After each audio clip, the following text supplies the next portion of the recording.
Dans cette vidéo, je vais lister les symptômes que vous pourriez avoir si malheureusement votre grossesse s'arrête lors du premier trimestre. Généralement, le premier symptôme que les femmes observent, c'est un saignement. Alors, perdre du sang en début de grossesse, ça peut arriver et c'est pas forcément synonyme de fausse couche. C'est d'ailleurs assez fréquent de saigner en début de grossesse puisque ça toucherait plus ou moins entre 20 et 30% des femmes. Après, ces saignements, ils sont en général peu abondants, comme du spotting, ils s'intensifient pas et ils ne durent pas dans le temps. Ils peuvent notamment arriver après un rapport ou un examen gynécologique par exemple. Et il y a aussi des femmes qui peuvent avoir ce qu'on appelle des règles anniversaires au tout début de leur grossesse. Donc saigner au premier trimestre, ça peut arriver sans que ça n'indique forcément un arrêt de grossesse. Par contre, un saignement qui va être plus intense, associé potentiellement à une douleur, j'y reviendrai un peu plus tard dans la vidéo, ça peut indiquer une fausse couche. Quand le saignement ne s'arrête pas, quand ça coule beaucoup. D'ailleurs, si malheureusement vous perdez beaucoup de sang,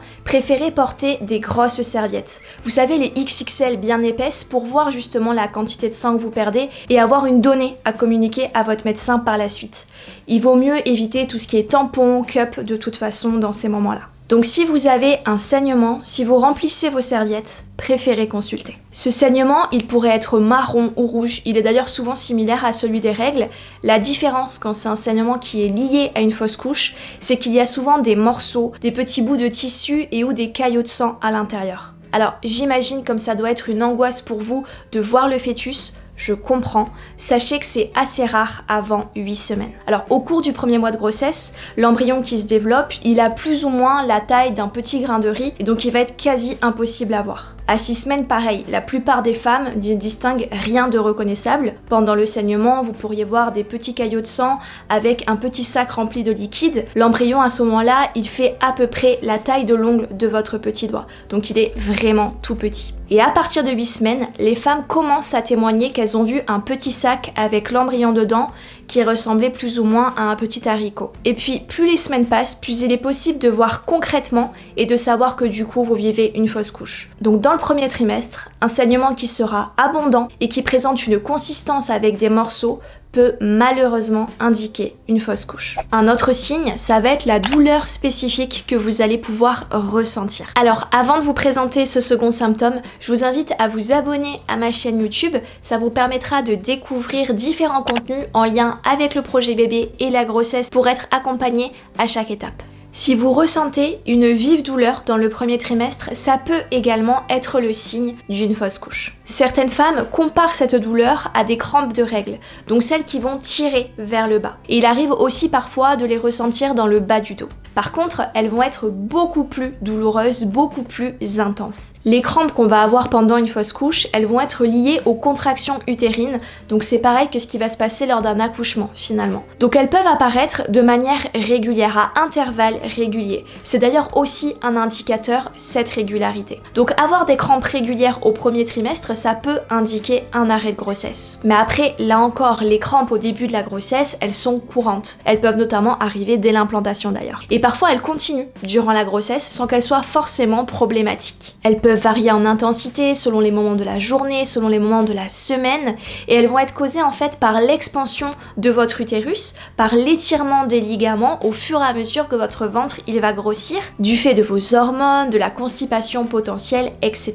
Donc votre utérus il va bouger, il va s'adapter, ce qui peut créer ce sentiment de crampe. Donc on peut très bien avoir des crampes en début de grossesse et que tout aille bien. Par contre, si vos crampes elles sont associées à un saignement, qu'elles sont beaucoup plus intenses que ce que vous avez l'habitude d'expérimenter, qu'elles s'intensifient avec le temps, qu'elles sont douloureuses ou qu'elles sont régulières, alors préférez consulter. Le troisième signe quand une grossesse s'arrête, c'est la disparition des symptômes de grossesse. En fait, quand vous tombez enceinte, vous allez produire une hormone que vous ne produisiez pas avant, qui s'appelle la bêta-HCG, et quand la grossesse va s'arrêter, quand elle va arrêter son développement, le taux de bêta-HCG, il va diminuer progressivement, et ça peut entraîner la perte des symptômes que vous aviez jusque-là, comme les nausées, les changements d'humeur, la tension dans les seins, etc.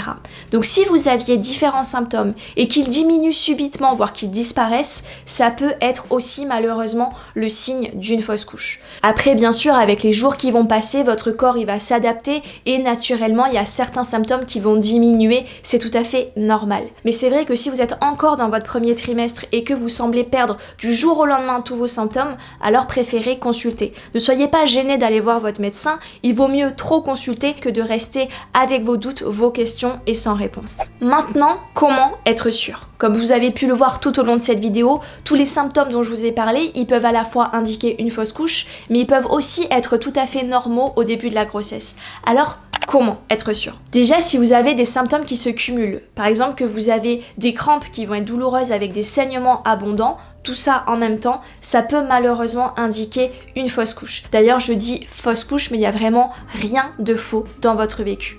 Ensuite, c'est l'intensité de vos ressentis qui pourra vous aiguiller. Est-ce que ce que vous vivez là à l'heure actuelle est beaucoup plus intense que ce que vous aviez expérimenté jusque-là? Il est aussi possible, après avoir vécu ces différents symptômes, de refaire un test de grossesse pour voir s'il est toujours positif ou non. Ça sera notamment visible si vous vivez une fausse couche très précoce, donc vous aurez un test positif et puis les symptômes vont arriver et quand vous allez refaire votre test, eh bien il sera à nouveau négatif ou en tout cas bien moins foncé. Mais après, le moyen le plus sûr de savoir, ça reste de consulter. Parce que chaque expérience va être unique. Il n'y a pas une femme qui va vivre la même chose. Il y en a certaines qui vont découvrir leur fausse couche lors d'une consultation et d'autres qui auront eu différents symptômes en amont qui vont les alarmer.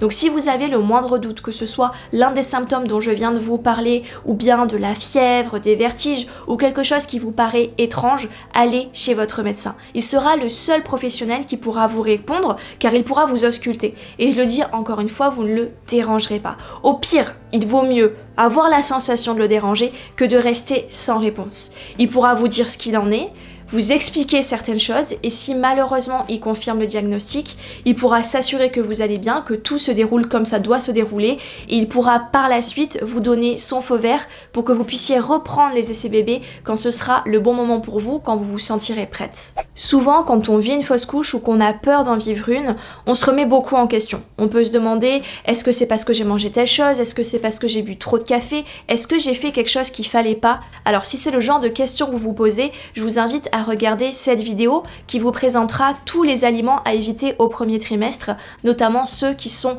contre-indiqués vis-à-vis du risque de fausse couche. Et ensuite, je tiens à vous dire que non, ce n'est pas de votre faute. Je vais pas rentrer dans le détail parce que c'est pas le sujet de cette vidéo, les causes des fausses couches, mais sachez que dans la majorité des cas, c'est lié à des anomalies génétiques et donc pas à quelque chose que vous avez fait. En tout cas, si vous avez regardé cette vidéo, j'imagine que vous êtes dans le doute, donc je pense très fort à vous et je vous envoie sincèrement plein de courage.